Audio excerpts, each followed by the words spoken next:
cuento del sillón de mimbre, de Hermann Hesse. Un joven estaba sentado en su solitaria buhardilla.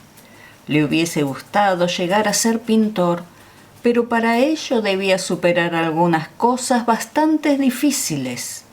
Y para empezar, vivía tranquilamente en su buhardilla.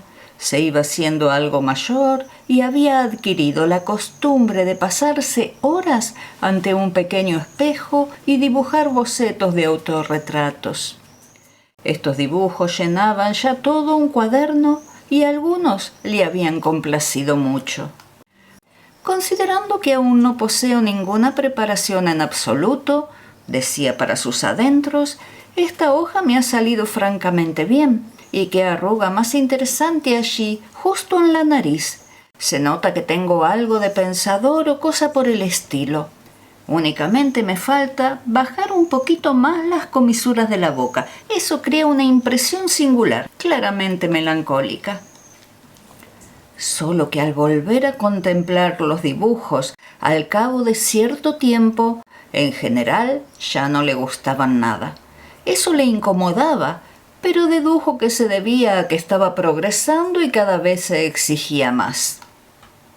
La relación del joven con su buhardilla y con las cosas que allí tenía no era de las más deseables e íntimas, pero no obstante tampoco era mala. No les hacía más ni menos injusticia de lo habitual entre la mayoría de la gente. A duras penas las veía y las conocía poco. En ocasiones, cuando se acababa una vez más de lograr un autorretrato, leía libros en los que trababa conocimiento con las experiencias de otros hombres que, al igual que él, habían comenzado siendo jóvenes modestos y totalmente desconocidos, y después habían llegado a ser muy famosos. Le gustaba leer esos libros y en ellos leía su futuro. Un día estaba sentado en casa, malhumorado otra vez y deprimido, leyendo el relato de la vida de un pintor holandés muy famoso. Leyó que ese pintor sufría una verdadera pasión, incluso delirio, que estaba absolutamente dominado por una urgencia de llegar a ser un buen pintor. El joven pensó que ese pintor holandés se le parecía bastante. Al proseguir la lectura fue descubriendo muchos detalles que muy poco tenían en común con su propia experiencia.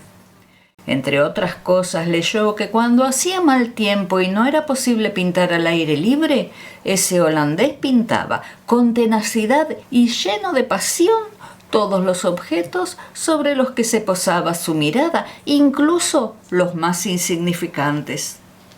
Así, una vez había pintado un viejo taburete desvencijado, un vasto, burdo taburete de cocina campesina hecho de madera ordinaria, con un asiento de paja trenzada bastante gastado. Con tanto amor y tanta fe, con tanta pasión y tanta entrega había pintado el artista ese taburete, el cual con toda certeza nunca hubiese merecido la atención de nadie, de no mediar esa circunstancia que había llegado a constituir uno de los cuadros más bellos. El escritor empleaba muchas palabras hermosas, incluso conmovedoras, para describir ese taburete pintado. Llegado a ese punto, el lector se detuvo y reflexionó. Había descubierto algo nuevo y debía intentarlo. Inmediatamente, pues era un joven de determinaciones extraordinariamente rápidas, decidió imitar el ejemplo de ese gran maestro y probar también ese camino hacia la fama.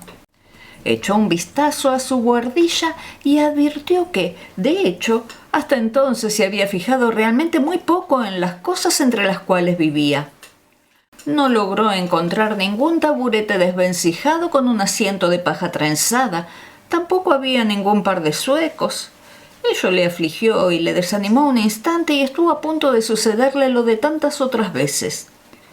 Cuando la lectura de las vidas de los grandes hombres le había hecho desfallecer, entonces comprendió que le faltaba y estaba buscando en vano precisamente esas menudencias e inspiraciones y maravillosas providencias que de modo tan agradable intervenían en la vida de aquellos otros.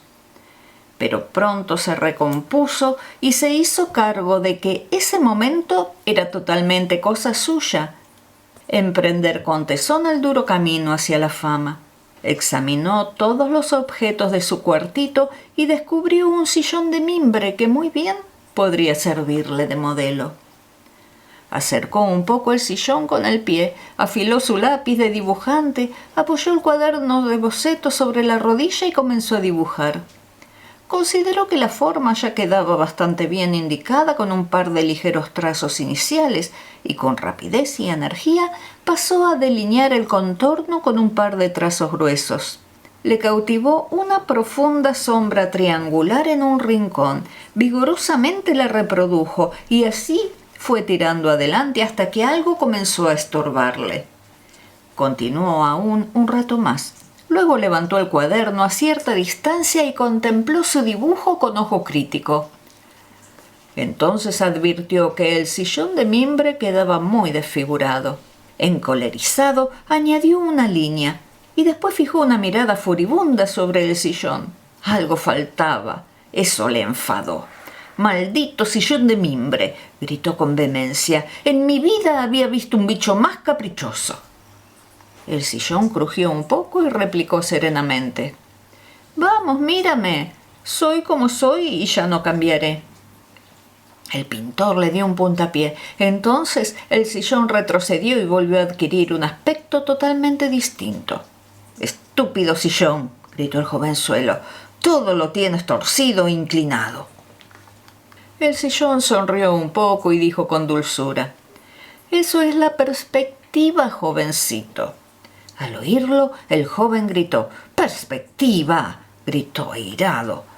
«Ahora ese zafio sillón quiere dárselas de maestro. La perspectiva es asunto mío, no tuyo, no lo olvides». Con eso, el sillón no volvió a hablar. El pintor se puso a recorrer enérgicamente el cuarto hasta que abajo alguien golpeó enfurecido el techo con un palo.